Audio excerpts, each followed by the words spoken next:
సభకు వచ్చేసిన చిన్న పెద్దలకు అందరికి దండాలు తనులారా.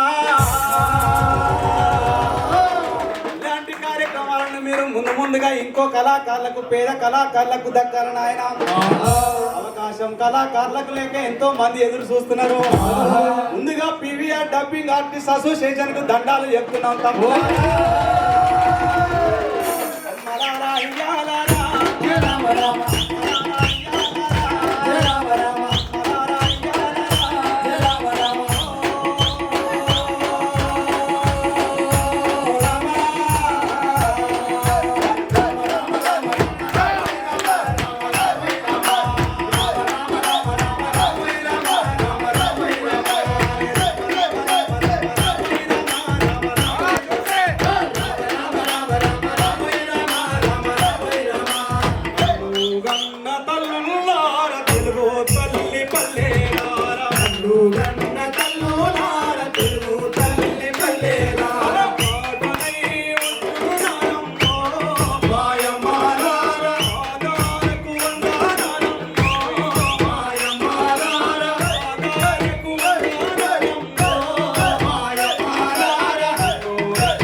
జనక జన్ను మని జనం